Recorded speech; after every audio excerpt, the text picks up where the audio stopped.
Okay, so thank you for joining for the last part of our workflow on the happiness index from Kaggle, and this is a guided project meant to support my data analyst educational program. So what we're going to look at is Shapley values. Now this is a quite complex concept, and this is a concept used to help explain AI and how AI technology works. So we're going to install the SHAP if you don't have it already. So pip install SHAP, and we're going to import or install Optuna as well. So pip install Optuna. If you're using Colab, this doesn't naturally come in, so you do have to install this every time you're using the workflow. And what we'll do then is we're going to import our different libraries. So we're going to work with in the workflow, and don't worry if you don't know what these are. I have everything set up for you if you're a student. So we're going to use standard scalar, PCA, train, test, split, make a pipeline, and we're going to use the model new SVR, so support vector machine, and we're going to import SHAP and Optuna. So the features we're going to use in the analysis, I have them listed out here. So we see features right here, and our target variable is our score. So we're going to look at building a model to really understand why the model is predicting one thing or the other. And this will really help in understanding which is the most valuable in predicting the happiness index, which really understands or helps us understand what is important to generating happiness. So, or increasing your happiness index score. So I have this function. If you're a student, you'll have access to this whole function. So you don't really need to do anything here. So I'm not going to spend a lot of time on this plot, but we run that cell. So run this cell. And the important thing to understand, or if you want to try and change or try different models, you can see here I have NSV, new SVR, so support vector regressor.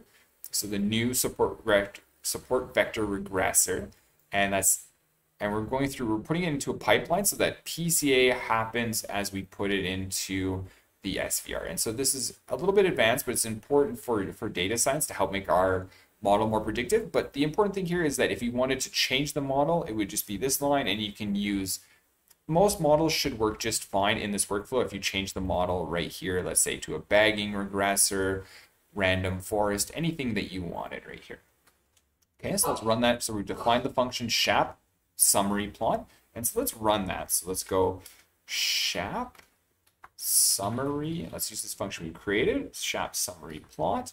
And so we're going to put in our data frame, but we're going to put in just the features that we want to take a look at. So the features, and then we'll go, or sorry. So we'll put in the data frame, and then we're going to make the features argument equal to the list of features that we just created.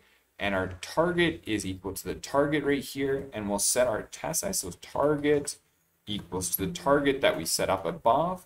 And we'll go test size equals to, I have the default set as 0.5, but let's look at 0.2 and let's run this. So this does usually take a little while to run. This is a smaller data set, so it won't be too bad.